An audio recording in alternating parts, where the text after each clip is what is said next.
Sirangrong United Front Kamson Kangpun illegal poppy cultivation ki mayok to lokalakpa khongthang isaru moina ngasisu Kangpopi district ki Wapong area da leiba ke Songnung part 2 the illegal encroachment tawduna sajulama Kuki gi yomari manga maitharamba leire Kotu gi maikei digi thadorakpa Committee on Tribal Unity Kotu gi maikei digi ngasi January gi tang 13 English ngani ga 13 ta Kotu gi Southern Hills Kangpopi Information and Publicity digi thadorakpa press statement amagi matung inadi nation asida humdraga tere Super Republic Day pangthoknani ngai sera asida Kokizo community especially Southern Hills ta leiba singasi ZUF faction kango es kamsona lusingba kanguna hanjina threat tawba masum insecurity oireba wafam yauna pali ZUF na angan matam yauna ke songlung tu village sa thariba thong asina security preparedness katang natana concern authority singna power exercise tawduna hariba jaga sida santi leinaba sinbiu haiba wafam yauno pali makhata na hariba press statement sida palladuna village sing Kukizo singa taba langjol loibol khulen kharam by famous ke songlung tu village asi Kangpopi gi friends jaga singda leiba jaga singni hariba jaga sing asi ZUF faction kanguna swap target tawe habi supali maramaduna hariba jaga sing sida leiba miyoi sing asida poppy plantation policing tawbuni haibigi wafamda ZUF ki faction kanguna praja singda threaten tawba masum harassing tawe haba wafam palladuna government na athubada khudakta ZUF faction gi mathakta action lobiyu maram sing asina Kotu gi maikei digi government of Manipur da pung kunga mari matam tharaduna pung kungi mari gi manungda hariba gangster sing sigi mathakta akanba action logadabani amasum AH2 amasum NH37 da lakliba 27 midnight tegina 28 midnight fawba January English ngani ga kunga taruki hariba jaga sing asida total shutdown laothokhre loidana makhata ba notice ama thoktriba fawba karigumba mathokpa matamna hairibising adugi responsible loba ngamo haba wafam Kotu gi information and publicity gi maikei digi thadorakpa press statement sida mayak singna pali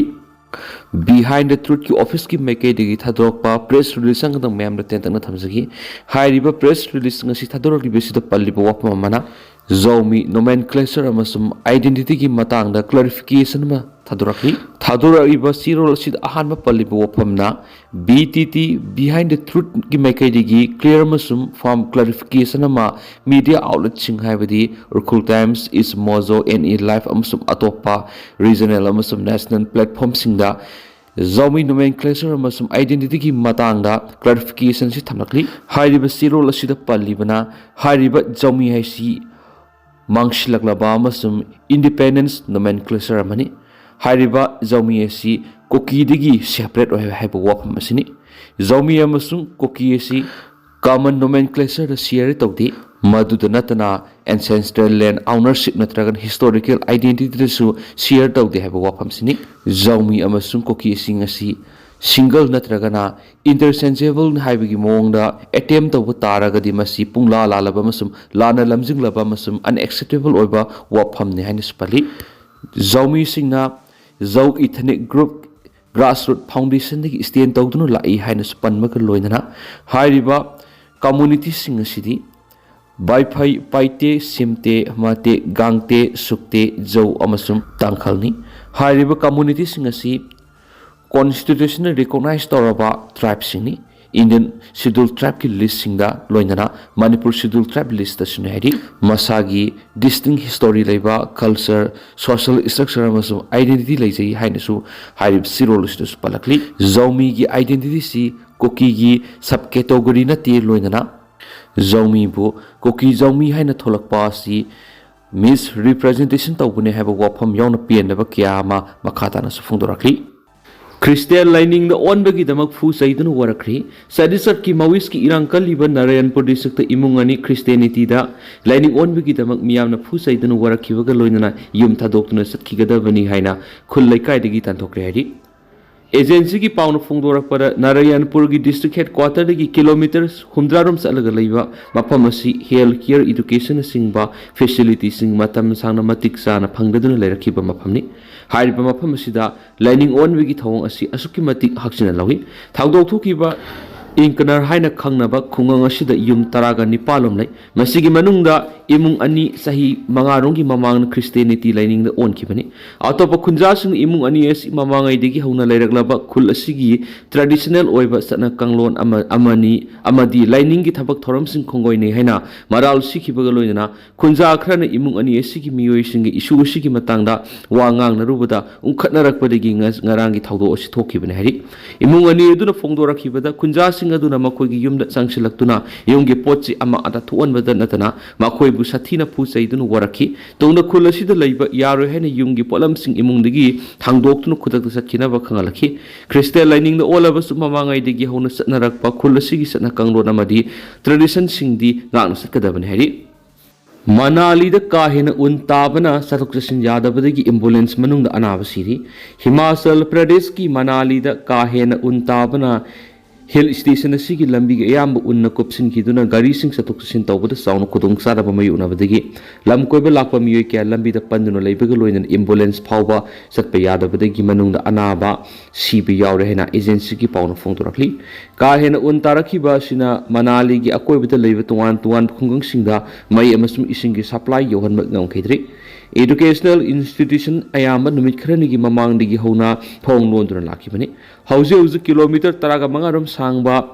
tatlikun manali lambi da lamkoiba miyoi satruk rom satok sin yadabadagi lambi da panduna laidi masu makhoi gi marakta ka hena ingbana masum saram thaklam khangdabana anaba kya su yaw hari district administration gi teamna panduna lairiba lamkoiba miyoi sing asida sana thaknaba polam sing yohonana bo honarakpada lambi asida satok sin yaramba mafam hena silanki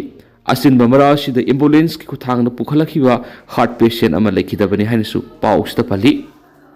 bothada bhaibisi ekoi khudimaki tophodrab ithaudangni pmodi election commission akanba pressure leide makhoigi ningtamba bo ekoina ngaktuna thamba mathau tai khargi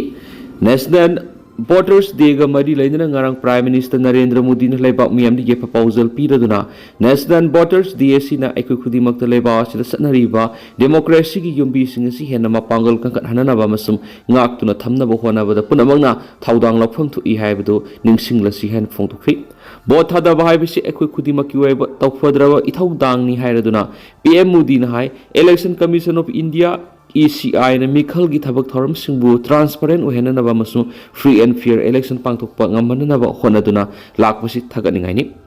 National Voters Day na lakpa leba asigi tunglam sat kari oigedegi haibadu makhong somna bo hona ba voters na lawriba thaudang asina India gi democratic oiba values sing hena matik mel heli